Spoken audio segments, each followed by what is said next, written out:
Fala pessoal, beleza? Bom, hoje a gente vai começar um quadro novo aqui no Pará de História, o chamado O Máximo em 5. Tudo bem, aqui é 1, mas é porque a gente não tinha outro número, o número que tinha à disposição é 1, mas você conta como 5 mesmo assim, é o máximo de perguntas que a gente vai responder sobre um tema específico que talvez caia na sua prova em 5 minutos. Como é que funciona isso? A gente levantou algumas perguntas com os alunos e a gente vai responder essas perguntas, ou o máximo de perguntas possíveis daquelas que foram levantadas em 5 minutinhos. E o tema de hoje, especificamente, é Getúlio Vargas. Bom, muita coisa para falar, a gente vai tentar o máximo aqui responder as perguntas levantadas em 5 minutos, começando agora. Vai, Marcos. A Revolução de 30 foi um golpe?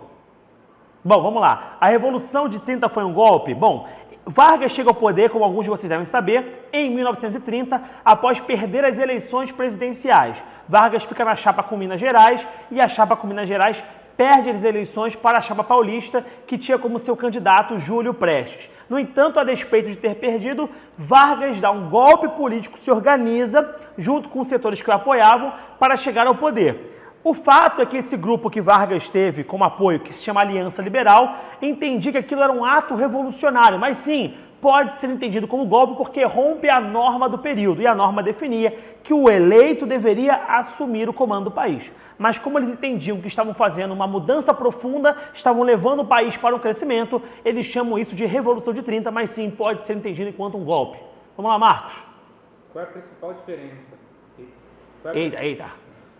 Qual é a principal diferença entre o governo constitucional e o governo provisório de Getúlio Vargas? Então vamos lá, Vargas fica no poder de 30 a 45, a gente pode subdividir em 3 momentos, 30 a 34 governo provisório, 34 a 37 governo constitucional, 37 a 45 o Estado Novo. O governo provisório é o período inicial do governo Vargas, em que ele vai centralizar o poder, fechar o Congresso e outras formas de representação social e política, porque alega ele que precisava desse espaço de controle maior para conseguir iniciar as mudanças para moralizar e evoluir o Brasil.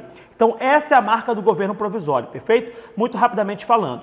O governo constitucional é quando Vargas já amadurece um pouco mais as mudanças e faz uma nova Constituição que vai ser finalizada em 34. Grande coisa importante aqui, em 30 Vargas entra com um golpe, em 34 ele continua no poder através de uma eleição indireta, porque a Constituição de 34 dizia que o primeiro presidente, a partir daquela Constituição, seria eleito de modo indireto. Então o governo provisório não tinha Constituição, o governo constitucional tem Constituição. Vai lá, Marcos. O que é indústria de base e o que Vargas tem a ver com isso?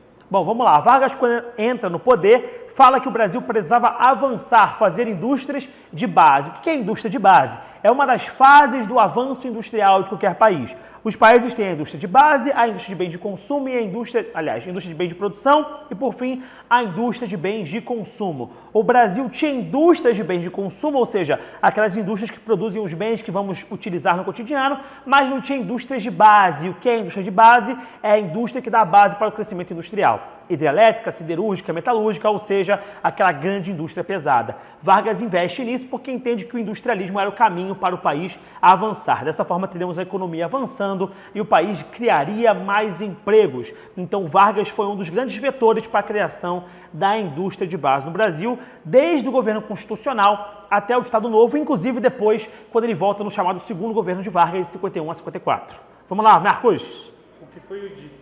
DIP, Departamento de Imprensa e Propaganda, departamento esse que Vargas instala na sua ditadura. Sim, Vargas também teve uma fase ditatorial. Depois do governo constitucional, que de 34 a 37 durou, veio o Estado Novo, que foi de 37 a 45. O DIP era o órgão de controle de imprensa. Qualquer ditadura precisa disso. Departamento de Imprensa e Propaganda, por um lado, censura aquilo que é contra o governo e, por outro, promove aquilo que favorece o governo e a imagem de líder nato que Vargas queria passar para a população.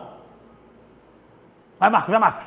Vargas era fascista? Vargas era fascista? Então, isso é uma discussão muito ampla, mas muito resumidamente, ele tinha muitas nuances fascistas, mas não era classicamente como os fascistas que a gente tem na Europa. Quais são as diferenças básicas? Os fascistas europeus são todos belicistas, militaristas. O Vargas usa roupas urbanas. Os fascistas europeus buscam o expansionismo territorial. Vargas não defendia isso.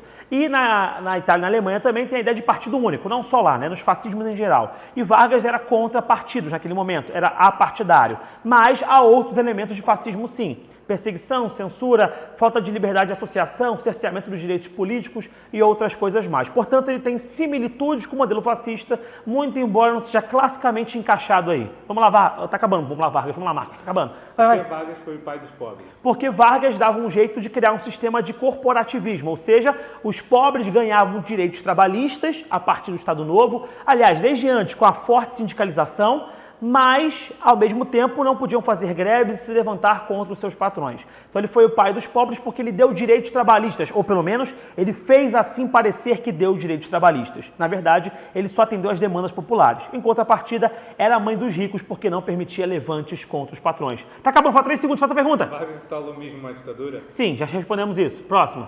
Por que a participação na Segunda Guerra Mundial enfraqueceu Vargas? Porque Vargas foi contra o eixo Roma-Berlim-Tóquio, Itália-Alemanha-Japão, ou seja, contra os países nazifascistas. E Vargas em si tinha características nazifascistas. Isso foi uma contradição, foi uma coisa de hipocrisia. Ele foi contra o nazifascismo, muito embora tenha tido uma ideologia muito próxima do nazifascismo.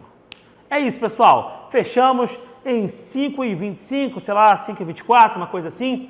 Conseguimos responder da melhor maneira possível, imagino, com o tempo que nós tínhamos, essa quantidade grande de perguntas. Se ficou mais coisa aí, você levanta, faz uma perguntinha, levanta a pergunta, não precisa levantar de fato fisicamente na sua casa. Levanta a pergunta lá pra gente, a gente talvez possa trocar uma ideia, ou leva para o amigo essa discussão, enfim, espero que tenha atendido à medida do possível as demandas de vocês. Nos vemos em breve, beijocas, abraço!